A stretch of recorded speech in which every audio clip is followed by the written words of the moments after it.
Palavra da Verdade, a exposição bíblica com Hernandes Dias Lopes. Convido você a abrir sua Bíblia comigo na carta de Paulo aos Filipenses. Filipenses capítulo 4.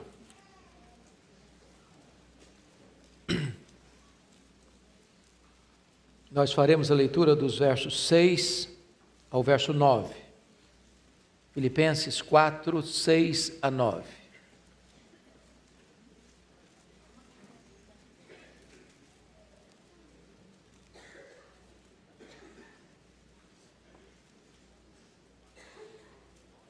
O apóstolo Paulo escreve: Não andeis ansiosos de coisa alguma.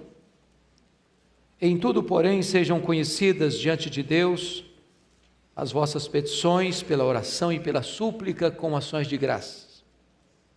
E a paz de Deus, que excede todo o entendimento, guardará o vosso coração e a vossa mente em Cristo Jesus. Finalmente, irmãos, tudo que é verdadeiro, tudo que é respeitável, tudo que é justo, tudo que é puro, tudo que é amável, tudo que é de boa fama, se alguma virtude há e se algum louvor existe, seja isso que ocupe o vosso pensamento.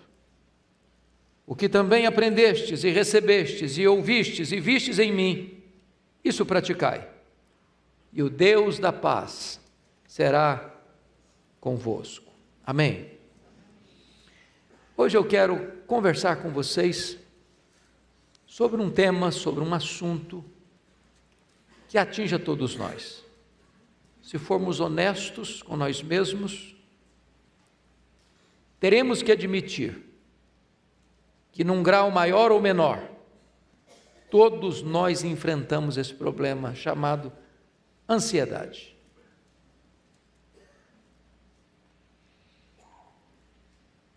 Segundo a Organização Mundial de Saúde, mais de 50% das pessoas que passam pelos hospitais são vítimas dos chamados problemas e doenças psicossomáticas.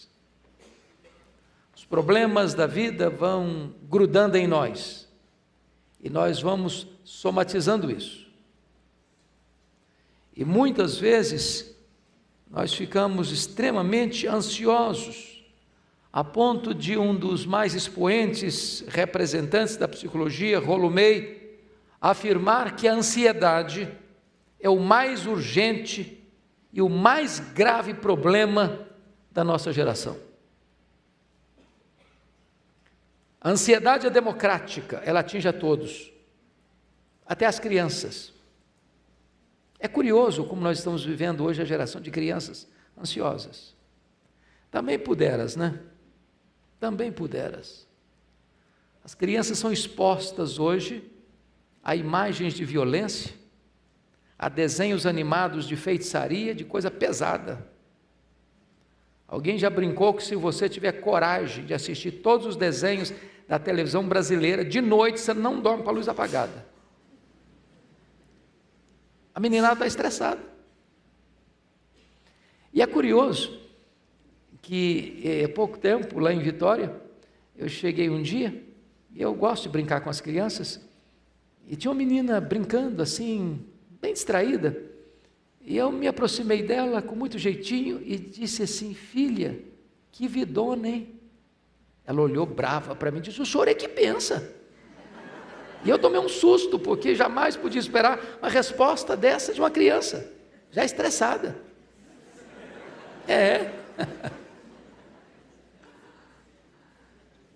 Mas a ansiedade atinge os nossos adolescentes, é uma briga com o espelho, as espinhas no rosto, a pressão da família em relação a vestibular, a Enem, resultados.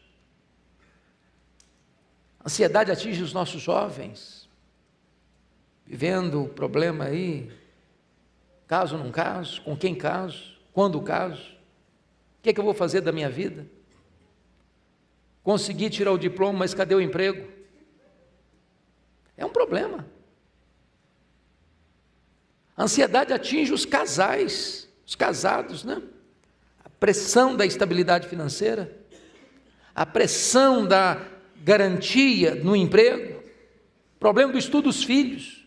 Hoje a educação virou uma indústria cara, caríssima.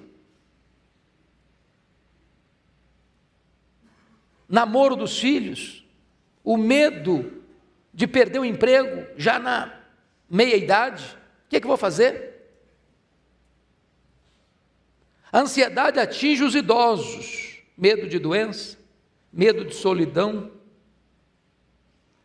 medo em relação aos filhos, aos netos. E eu vou fazer uma perguntinha para você agora. Qual foi a última vez que você viu uma pessoa ansiosa?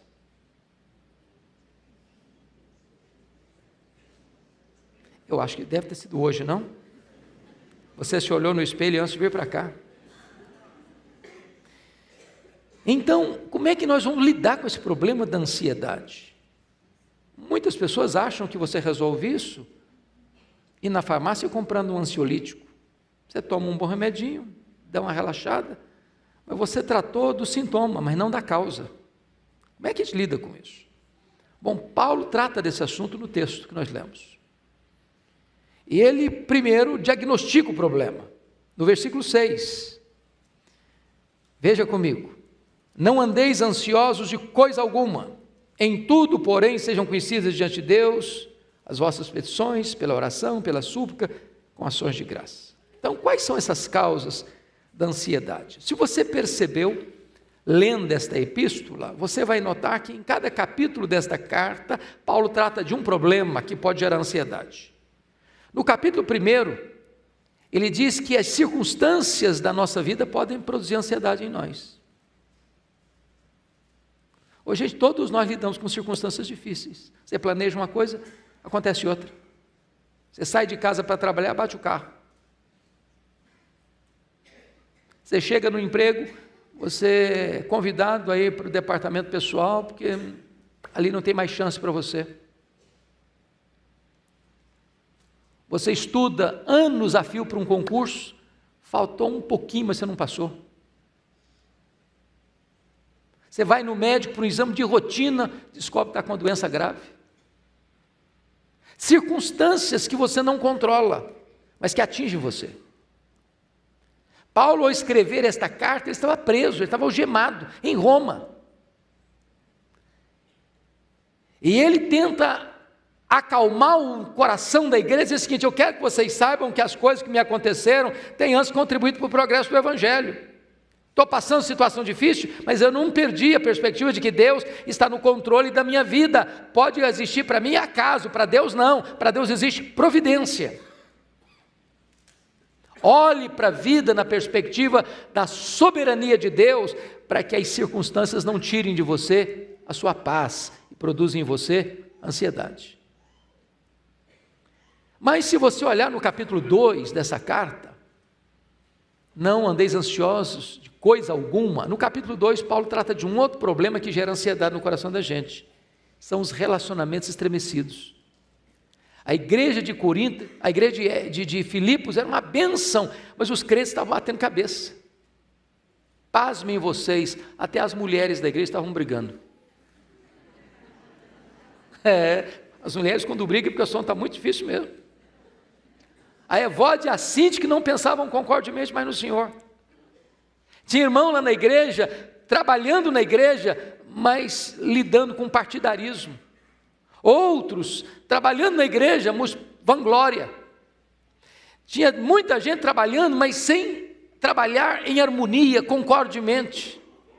E sabe, irmãos, quando tem problema de relacionamento dentro de casa ou na igreja, isso produz estresse, isso gera ansiedade, sofrimento.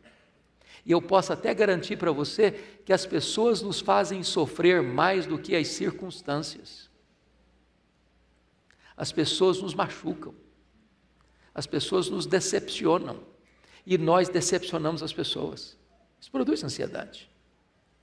Quando Paulo vai para o capítulo 3, ele fala de um outro assunto que gera ansiedade. Lá no capítulo 3, versículo 19, ele diz que existem algumas pessoas que só se preocupam com coisas terrenas. Meus amados irmãos, vamos pensar bem nisso aqui. Vocês acham que dinheiro tem sido motivo de estresse hoje? Tem? Às vezes você fica ansioso por causa de dinheiro também?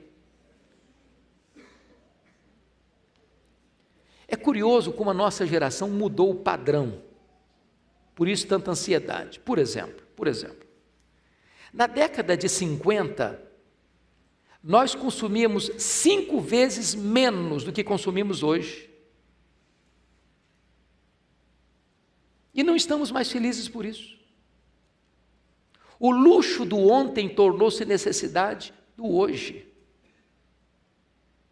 Pega o universo infantil, por exemplo. Quem tem a minha idade aqui, a não ser que tenha nascido num berço de ouro, se lembra que você, quando era criança, tinha um brinquedo. E às vezes que você mesmo fez, porque não tinha dinheiro para comprar. Você está frustrado por causa disso? Está complexado por causa disso? Tá, não. Hoje, quando a criança nasce, ela tem mais brinquedo que ela consegue brincar a vida inteira. Mas compramos mais. Nós entramos num mundo de consumismo inveterado.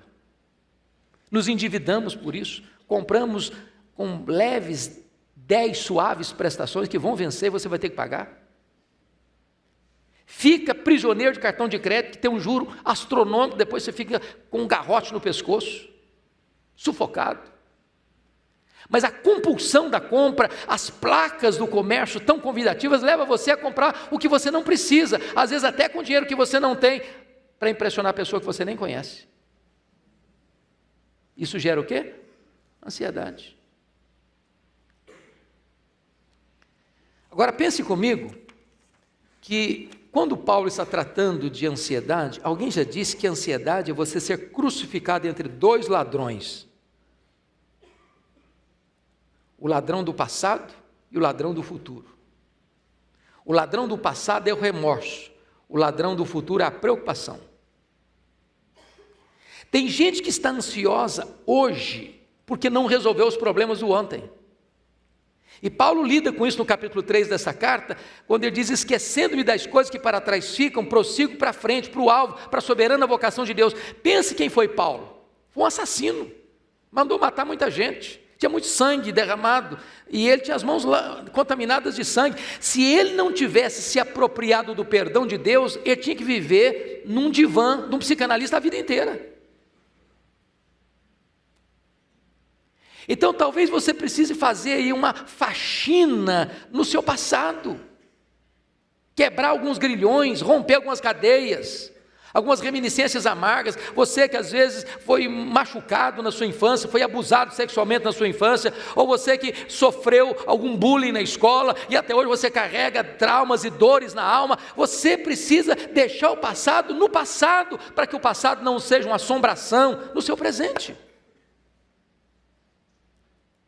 Mas também a ansiedade é você ser crucificado diante de um outro ladrão chamado preocupação. Aí é o problema do amanhã. Você não vive hoje porque você está preocupado com o amanhã. O amanhã nem chegou ainda e você já está ansioso.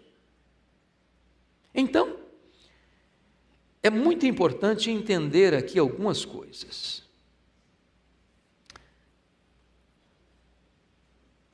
Como é que é a sua vida? Eu li um livro, O Sentido da Vida, do Dr. John Mackay, e esse livro é fenomenal. E John Mackay, neste livro, O Sentido da Vida, conta a história de um personagem, talvez mitológico, Pierre G. de Ibsen. Era um personagem que procurou sentido na vida, felicidade para a vida, fazendo viagens nos lugares mais remotos e mais exóticos do mundo. Depois que ele viajou o mundo inteiro, teve experiências 1000, ele retorna para sua casa, retorna para sua região de origem, mas a alma insatisfeita, o coração ainda sem ser preenchido. E ele vai para o quintal, e tem lá um canteiro de cebolas, e ele arranca uma daquelas cebolas, e começa a descascar a cebola. Para cada casca que ele tira, ele dá o nome de uma aventura, de uma viagem, de um passeio, de uma experiência. E ele vai descascando a cebola e vai nominando as experiências vividas. Ao final ele descobriu que aquela cebola só tinha casca. Era tudo que ela tinha. E ele disse: assim foi a minha vida, só casca. Tem muitas pessoas que estão vazias, porque elas estão buscando sentido naquilo que não tem sentido. Estão ansiosas.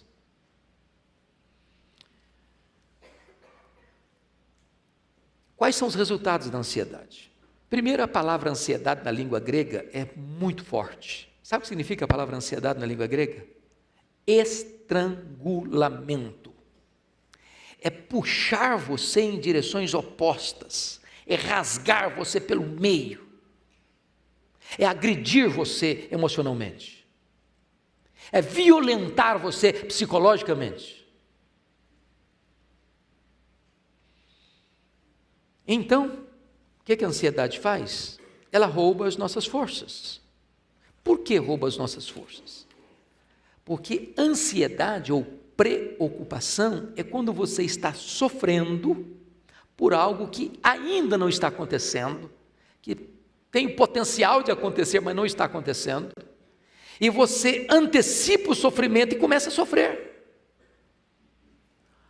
O problema é que, estatisticamente falando, 70% dos assuntos que nos deixam ansiosos nunca vão acontecer. O que acontece? Você sofreu o quê? Desnecessariamente. É por isso que a Bíblia diz: basta ao dia o seu próprio mal. Se você está enfrentando um problema, lidando com um problema, enfrente-o, encare-o, não fuja dele.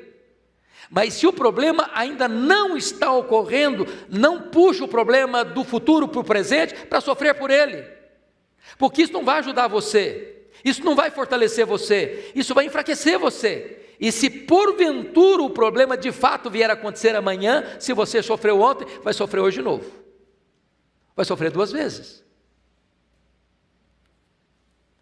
Mas sabe o que a Bíblia diz? Quando a Bíblia diz assim: não andeis ansiosos de coisa alguma, o Senhor Jesus Cristo vai além no Sermão do Monte e diz que os gentios que não conhecem a Deus é que se preocupam com todas essas coisas. Em outras palavras, quando Jesus trata do assunto ansiedade, ele está dizendo que a ansiedade é um sinal de incredulidade. Eu fico ansioso porque, na verdade, eu penso que Deus não é suficientemente bom, nem suficientemente amoroso, nem suficientemente poderoso para cuidar da minha vida. Eu fico ansioso quando eu trago para mim mesmo a solução dos meus problemas. Eu descreio da providência de Deus, eu descreio do cuidado de Deus, eu descreio do controle pleno de Deus na minha vida, na minha história, e então eu tomo nas minhas próprias mãos, e como eu não sou suficientemente forte, ou sábio, ou poderoso para resolver os meus problemas, eu fico ansioso. É um ato de incredulidade. Talvez o que nós pudéssemos pensar agora é lembrar o que Paulo escreveu aos Romanos 8:28. Ele diz assim: sabemos que todas as coisas cooperam para o bem daqueles que amam a Deus, daqueles que são chamados segundo o seu propósito. Irmãos, você crer nisso, confiar nisso, traz descanso para a alma. Ele não diz nós sentimos, ele não diz nós imaginamos, ele diz nós sabemos. Isso não é a linguagem da conjectura hipotética, essa é a linguagem da certeza experimental. Nós sabemos que Deus está no controle, que Ele está com as rédeas nas mãos, que não tem acaso, que não tem sorte, que não tem azar, que tem providência, que tem cuidado de Deus, que tem agir de Deus. Às vezes nós ficamos ansiosos, sabe por quê, irmãos? Nós não enxergamos na curva, nós não enxergamos no escuro, nós não sabemos o que está lá no final da linha, nós não sabemos o final dessa história, qual vai ser o último capítulo. Ele sofre, porque não crê que Deus está no controle.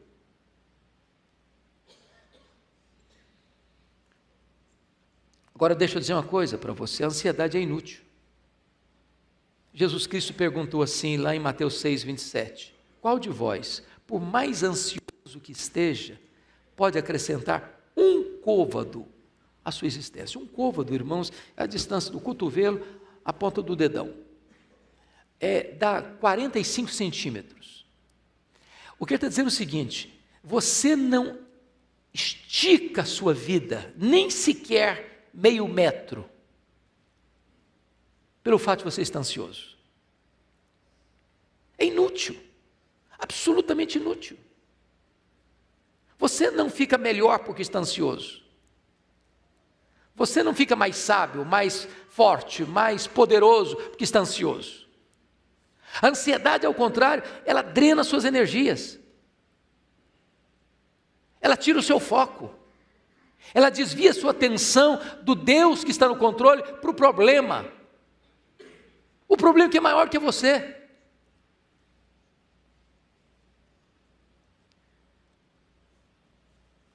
Tem horas que talvez o que a gente precisava fazer é o que Pedro recomendou: lançando sobre ele toda a vossa ansiedade, porque ele tem cuidado de vós. Tem hora na vida, irmãos, convenhamos, que os problemas são tantos e tão fortes que nós perdemos o controle. Já aconteceu isso com você? Pensa em Paulo indo para Roma, o navio jogado de um lado para o outro. Chegou um momento que diz a Bíblia que eles largaram o leme e foram sendo levados. Tem hora que você, querendo ou não tem mais o controle da situação. Mas quando você perde o controle da situação, Deus não perdeu. Deus continua no controle. Então o crente vive, não é pelo sentimento, o crente vive pela fé. Eu não estou no controle, mas eu sei que Deus está. Eu não tenho mais controle sobre a minha saúde, eu não tenho controle mais sobre a minha família, eu não tenho controle mais sobre o meu trabalho, eu não tenho controle mais sobre isso, eu não tenho controle mais sobre aquilo, mas Deus está no controle. E você descansa. Você lança aos pés dele toda a sua ansiedade. Mas preste atenção. A ansiedade, ela é incompatível com a fé cristã. Portanto, disse o Senhor Jesus: não vos inquieteis dizendo que comeremos, que beberemos, com que nos vestiremos. George Miller, que foi um homem de fé, um homem de oração, disse o seguinte: o começo da ansiedade é o fim da fé. O começo da ansiedade é o fim da fé. Mas deixa eu dizer algo para você. A ansiedade, de certa forma, é uma falta de bom senso. Porque às vezes a gente está sofrendo tanto agora, por aquilo que vai ser ter uma bênção amanhã. Quantos pais estão chorando por um filho hoje, sem nem perceber o que Deus vai fazer?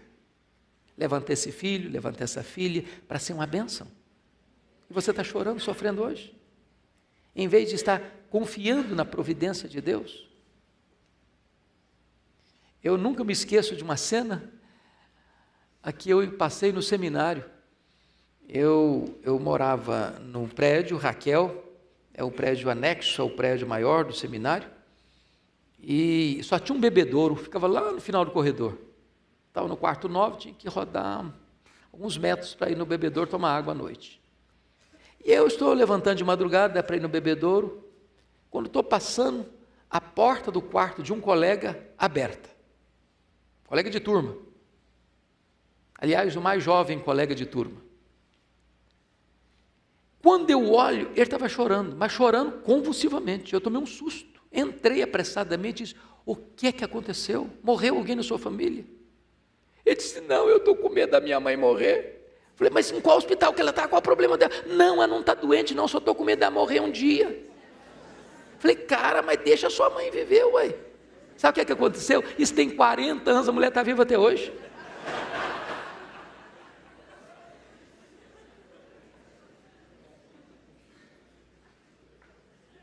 Falta de bom senso, você sofrer, você não está no controle.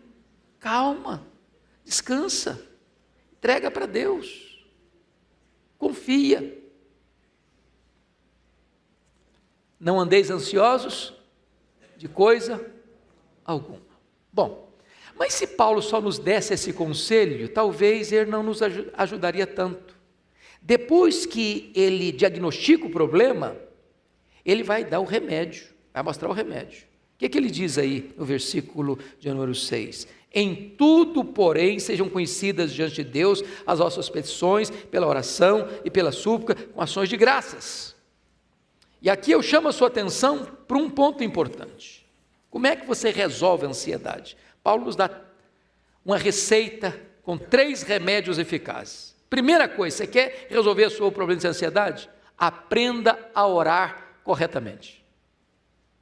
E no versículo 6, ele fala de 3 tipos de oração. Ele fala de oração, de súplica e de ações de graças. A palavra oração aí no grego é a mesma palavra para adoração. Então ele está falando de 3 coisas. Você adora a Deus, você suplica a Deus e você dá graças a Deus. Você adora a Deus por quem Deus é. Você pede a Deus porque Ele é seu Pai. E você dá graças a Deus por aquilo que Ele faz. Como é que você resolve o problema de ansiedade? Primeira coisa, você precisa saber quem é o seu Deus. Quem é o seu Deus? Quão grande Ele é? Quão poderoso Ele é? Quão capaz Ele é? Quão suficiente Ele é para cuidar de você? A W. Tozer, um dos mais expoentes escritores do século passado, ele diz que o maior problema nosso é que nós passamos o tempo todo tomando o nosso próprio pulso e olhando para o nosso próprio umbigo, quando na verdade a maior necessidade nossa é saber quão grande é o nosso Deus, quão grande é o seu Deus. Oh, gente, se Ele mede os céus a palmos, se Ele mede as águas na concha da sua mão, se Ele faz sair as estrelas e ao chamá-las todas pelo nome, nenhuma delas vem a faltar, se Ele olha para o mundo inteiro e olha as nações como um pingo que cai de um balde, você acha que Ele não é poderoso para cuidar da sua vida? Você acha que Deus está encrencado com seus problemas? Quando você sabe que o seu Deus é o todo-poderoso Deus, Ele dirige os céus, Ele dirige a terra, Ele controla os anjos, Ele controla os astros, Ele controla o ar, Ele controla o mar, Ele controla os rios, Ele controla o universo, enfim, você acha que Ele não é capaz de cuidar da sua vida? Adore-o, exalte-o. Mas agora você precisa aprender a orar pedindo. Ele é seu Pai? Ele te dá liberdade de pedir a Ele? Você tem livre acesso a Ele? Você pode falar com Ele qualquer hora? Então apresente suas queixas a Ele, suas dores a Ele, suas necessidades a Ele. Você acha que Deus já fez coisas lindas na sua vida? Comece a agradecer, pare de murmurar, pare de reclamar. Comece a entender o que Ele já fez de bom na sua vida, comece a agradecer. Quando você aprende a orar corretamente, você é curado da ansiedade. Segundo remédio que Paulo dá, olha comigo o versículo 8. Você precisa aprender a orar corretamente, segundo você precisa aprender a pensar corretamente.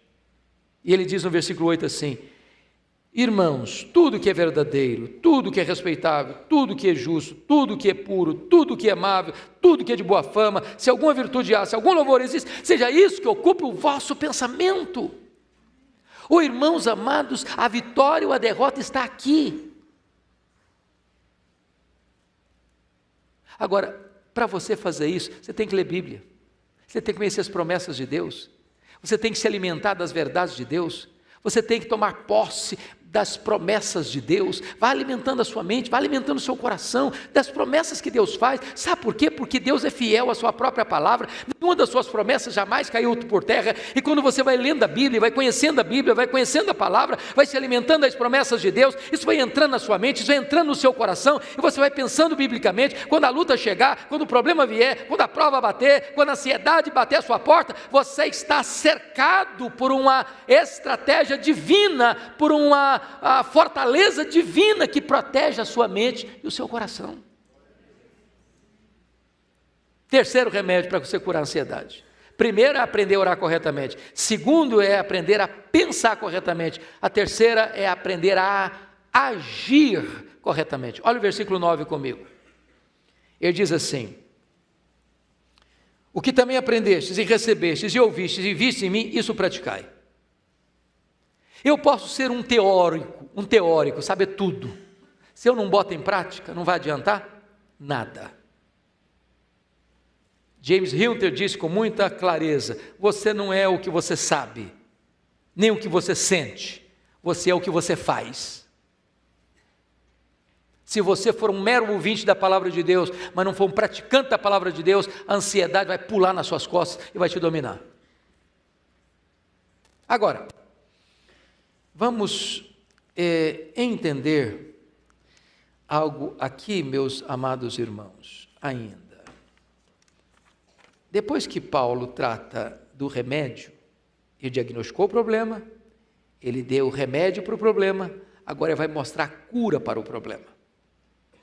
Você pode ler o versículo 7, a uma só voz comigo, com voz clara, eloquente, bonita, vamos todos juntos? E a paz de Deus, que excede todo o entendimento, guardará o vosso coração e a vossa mente em Cristo Jesus. Oh, amados irmãos, que coisa preciosa, que há uma substituição da ansiedade pela paz de Deus. Quando eu estou ansioso, eu estou inquieto, eu estou desassossegado, eu estou perturbado, eu estou estrangulado emocionalmente. Aí eu orei, aí eu alimentei minha mente, aí eu pratiquei o que é certo, e aí a ansiedade foi embora, e veio morar no lugar a paz de Deus. É aquela serenidade no meio da tempestade. O problema pode estar lá ainda, mas você está descansando. Davi estava fugindo do seu filho, que queria matá-lo e tomar o trono. E ele fugiu a pé, já velho, no deserto, em tendas improvisadas. Ele diz: em paz me deito e logo pego no sono, porque só tu, Senhor, me fazes repousar seguro. Você está descansando, você confiou que Deus está no controle. Isso é a paz de Deus. Agora preste atenção que esta paz é uma paz diferente. Como assim? O que o homem hoje entende por paz? Ausência de problema. Estou em paz. O que você quer dizer com isso? Está tudo bem, tudo calmo. Mas isso é paz de cemitério. Se tem um lugar que não tem problema, é cemitério, sabia? Lá ninguém briga, ninguém discute, ninguém é mais orgulhoso que ninguém, ninguém é mais rico do que ninguém, todo mundo igualzinho. Vive uma paz, mas também não tem vida. A paz coexiste com a dor, com as lágrimas. Não é paz de mosteiro, não é fuga dos problemas, é saber que Deus está no controle da situação. Deixa eu lhes dar 2 exemplos. Quando eu leio a Bíblia, eu não encontro humanamente falando, um ser humano como você e eu, ninguém cujo sofrimento suplantasse o sofrimento de Jó. Você conhece? Você sabe o que é um cara rico? Rico não, o mais rico e a falência? Ô, gente, quem sempre viveu na magrela, está acostumado, come pão com salão, feliz da vida. Mas o cara acostumado com caviar, para tomar um caldo de cana e comer um pastel na esquina, faz cara feia. O Jó foi à falência. Você sabe o que é um pai? Eu não sei, espero em Deus nunca saber, na prática. O que é um pai levar para o cemitério todos os seus filhos num único dia? Você já imaginou um quadro desse? Você já imaginou o que é você quebrado, enlutado, com uma doença que abre ferida da cabeça aos pés? E o seu corpo vira uma carcaça humana? Você sabe, numa hora dessa, o seu cônjuge, a única escora que você tinha, dizer para você assim: morre logo, mas antes de morrer, amaldiçoa a Deus primeiro. Você sabe o que é um ser humano numa situação dessa, ainda sofrer acusações pesadíssimas dos seus amigos, todas mentirosas? Mas foi esse homem que diz assim: o meu Deus inspira canções de louvor nas noites escuras. A despeito de tudo isso, eu tenho uma convicção que nunca foi abalada na minha alma, é que o meu Redentor vive. Isso é paz no vale. Deixa eu lhes dar um exemplo outro. Eu acho que, abra sua Bíblia não sei se vocês têm na sua Bíblia, eu tenho na minha aqui, essa é a sua Bíblia da Casa Editora Presbiteriana, tem um inário no final. Sua Bíblia tem inário no final? Tem não, né? Alguns de vocês só têm. Deixa eu abrir aqui no hino 108, um dos hinos mais bonitos do nosso inário. Você conhece: se paz a mais doce me deres gozar, se dor a mais forte sofrer, ó seja onde for, tu me fazes saber que feliz com Jesus sempre sou. Sou feliz com Jesus, sou feliz com Jesus meu Senhor. Aí você diz: esse homem devia estar muito feliz nesse dia que compôs essa música. Que música linda! Mas quem compôs essa música? Quem compôs essa música foi um advogado presbiteriano, convertido a Cristo pelo ministério de Dwight Lyman Moody, um homem muito rico em Chicago. E esse homem, que nasceu em 1828 e morreu em 1888, em 1861, ele casou-se com Ana. Nasceu um filho, e o menino morreu com 4 anos de idade, no dia 9 de outubro de 1871. Em 1873, ele vai para a Europa para encontrar com Moody, e mais tarde, ele enfrenta um grande problema, um incêndio. Ele estava fora de casa, um incêndio atinge Chicago, destrói muito da cidade de Chicago. Ele estava em Louisiana, ele recebe a notícia e sai desesperado para casa, com medo de chegar lá e a sua família ter sido destruída pelo incêndio. Louvado seja Deus, a família foi poupada do incêndio, mas grande parte da sua fortuna ficou destruída pelas chamas. No dia 22 de novembro de 1873, ele resolve ir com a família no navio Ville de Havre, de Nova York para a Europa, para um tempo de descanso. Na véspera da viagem, não consegue embarcar. Manda sua esposa e suas 4 filhas. Aquele navio afundou, matando 226 pessoas.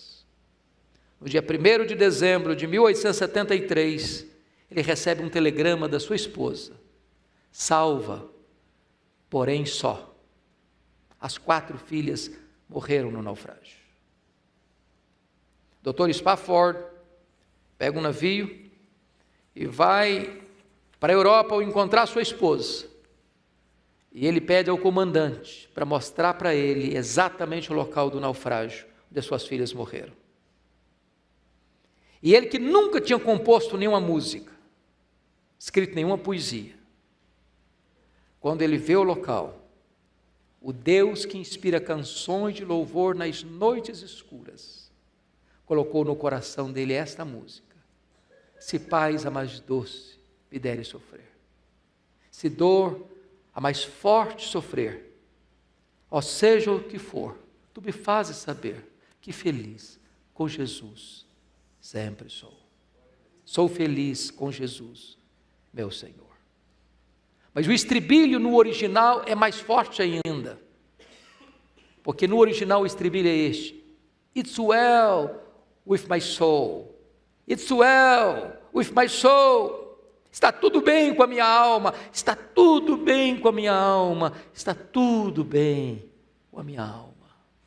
Esta é a paz de Deus que excede todo o entendimento.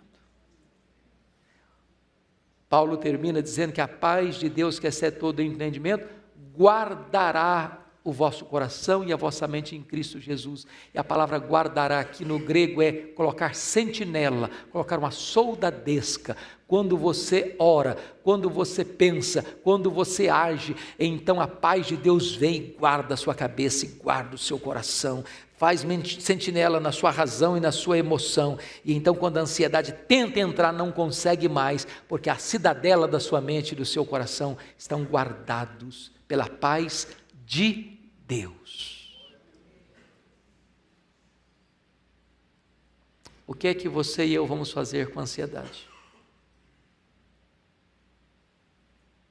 A ordem de Deus é: não andeis ansiosos de coisa alguma. Vamos orar? Você precisa de tratar disso no seu coração? Se você e eu não somos o que nós sentimos ou falamos, mas somos o que nós fazemos, eu quero então agora recomendar a você de forma prática. Eu não sei se você tem vida devocional. Nós estamos correndo demais, não estamos? Às vezes você está ocupado demais para se ocupar com Deus. Talvez uma coisa prática, tire 10 minutos pelo menos. Você abrir sua Bíblia, você curvar o seu joelho, você falar com Deus. Em vez de você ficar reclamando, murmurando, fale com Deus. Em vez de você alimentar a sua mente com todos os noticiários trágicos, com todas as notícias ruins e os fake news da vida, gaste um pouco mais de tempo memorizando a sua Bíblia, decorando alguns versículos da Bíblia, se apropriando das promessas de Deus. Em vez de você ser apenas um teórico ouvinte, comece a botar em prática o que você conhece da palavra de Deus. Vai acontecer um milagre na sua vida. A ansiedade vai embora e a paz de Deus vai entrar. Vai guardar a sua cabeça e o seu coração. Vamos ficar em pé. Pastor Arival, o senhor ora por nós, por favor?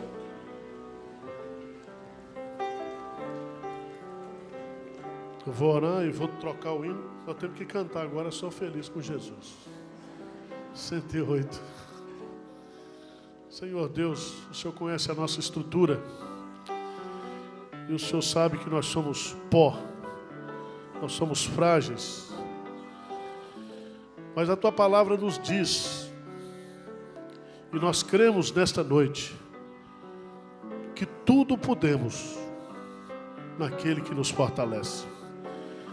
Na força do Senhor, na força da Tua palavra, na força das Tuas promessas, na força do Espírito Santo, nós queremos expulsar da nossa mente, do nosso coração, toda a ansiedade aqui nesta noite. Queremos ser curados, queremos lançar sobre Ti, queremos despejar aos Teus pés todas as nossas preocupações, angústias, ansiedades. Cura-nos, Pai. Ordena aí, do Teu trono de graça e de misericórdia, ordena que a paz de Jesus, que excede todo entendimento, seja derramada em cada coração aqui nessa noite. Que cada mente possa experimentar a paz celestial. Que nós possamos voltar para casa desfrutando dessa paz. Que possamos deitar hoje à noite, pegar logo no sono, porque só Tu fazes-nos descansar com segurança. Pai, nós não queremos ausência de problemas. Nós queremos graça para enfrentar os problemas. Porque quando nós estamos fracos, aí é que nós somos fortes. O Teu poder se aperfeiçoa na nossa fraqueza. Então, guarda o Teu povo nesta noite. Consola o Teu povo. Anima o Teu povo. Fortalece o Teu povo. Em nome de Jesus. Amém. Palavra da Verdade. a exposição bíblica com Hernandes Dias Lopes.